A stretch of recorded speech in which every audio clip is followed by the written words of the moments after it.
bertemu lagi di channelnya Irma Safitri, channel yang membahas materi pelajaran kimia.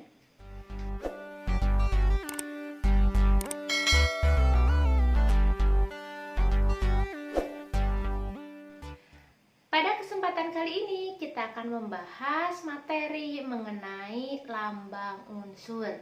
Tapi sebelum kita masuk ke materi, jangan lupa untuk subscribe channel kita dan nyalakan notifikasi loncengnya supaya kalian dapat update informasi mengenai materi pembelajaran kimia yang lainnya. Selamat menyaksikan.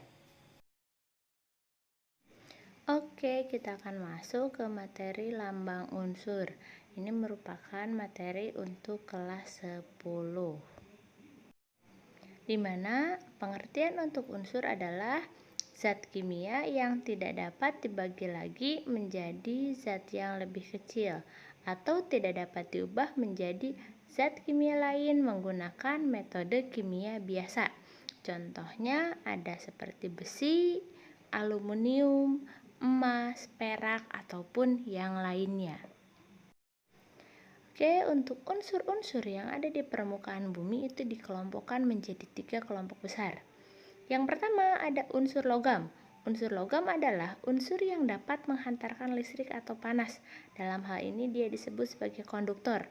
Nah, yang merupakan logam itu contohnya banyak sekali di kehidupan sehari-hari seperti besi, seng, aluminium, tembaga, emas, dan lain-lain.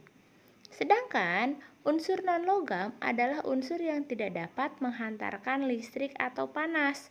Nah, makanya dikatakan sebagai isolator. Contohnya adalah ada gas hidrogen, ada oksigen, ada karbon, atau helium. Sedangkan yang ketiga merupakan unsur semilogam. Unsur semilogam adalah unsur yang sifatnya berada di antara logam dan non-logam, di mana sewaktu-waktu dia bisa menghantarkan listrik dan di waktu yang lain dia tidak bisa menghantarkan listrik.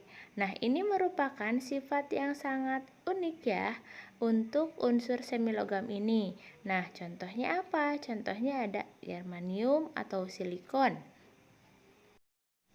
di mana dalam sistem periodik unsur, untuk penggolongan unsur-unsur tersebut dilihat berdasarkan warnanya.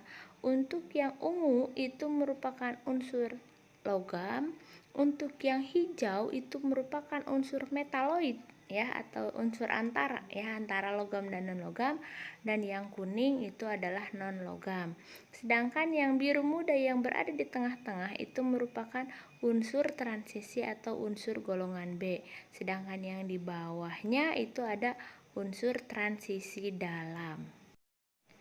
Untuk sampai ke era di mana lambang-lambang unsur dikelompokkan seperti pada sistem periodik unsur yang tadi, nah itu sudah melewati beberapa tahap ya. Yang pertama itu ada era alkemia. Yang kedua ada lambang unsur menurut Dalton, dan yang ketiga ada lambang unsur menurut Berzelius. Nah, lambang unsur menurut Berzelius inilah yang dipakai sampai sekarang. Oke, kita bahas satu-satu dulu.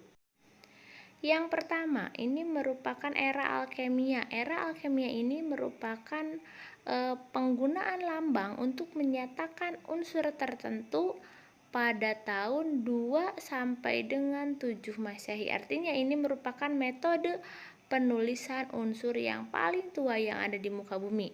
Nah, berikut ini kita lampirkan beberapa contoh lambang unsur pada zaman alkemia. Jadi, pada era alkemia, penulisan lambang unsur dengan menggunakan gambar-gambar supaya lebih mudah dipahami. Seperti bulat dengan titik hitam itu merupakan emas, dan bulan sabit itu merupakan unsur perak. Dan juga untuk lambang unsur-unsur yang lainnya. Yang jelas semuanya harus dalam bentuk gambar. Selanjutnya ada John Dalton ya, yang merupakan seorang ilmuwan dari Inggris. Dia mulai melambangkan unsur-unsur itu dengan lingkaran dan diberi tanda yang berbeda-beda. Berikut ini kita lampirkan contoh lambang unsur menurut John Dalton. Nah, gambarnya akan seperti ini, semuanya berbentuk lingkaran, yang berbeda adalah notasi yang ada dalam lingkaran tersebut. Nah, di sini untuk lambang unsur Dalton itu sudah lebih banyak unsurnya dibandingkan dengan era alkemia yang tadi. Dan yang ketiga, yaitu menurut Berzelius, John Jacob Berzelius. Jika dibandingkan dengan dua era yang tadi, yaitu era alkemia dan era John Dalton, ini merupakan era yang lebih modern, ya, di mana Berzelius menggunakan lambang unsur dengan beberapa aturan sebagai berikut.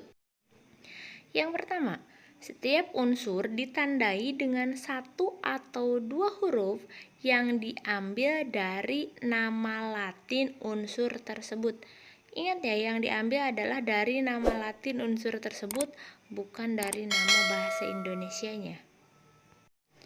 Aturan yang kedua, untuk yang menggunakan satu huruf ditulis dengan huruf kapital, satu huruf ya.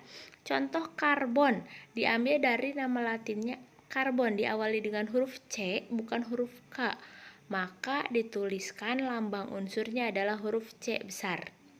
Kemudian yang ketiga, aturan yang ketiga, untuk yang menggunakan dua huruf, maka huruf pertama ditulis dengan huruf kapital dan huruf kedua ditulis dengan huruf kecil. Contoh, ada besi, diambil nama Latinnya yaitu ferrum, maka yang diambil bukan BE-nya tapi ditulis lambang unsurnya adalah Fe. Berikut ini adalah beberapa contoh lambang unsur yang dikemukakan menurut aturan Berzelius.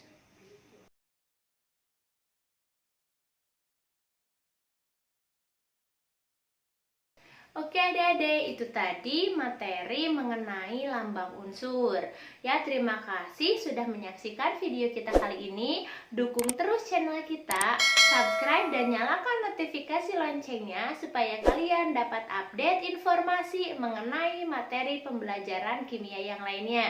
Terima kasih sudah menyaksikan video kita kali ini. Sampai jumpa di video selanjutnya.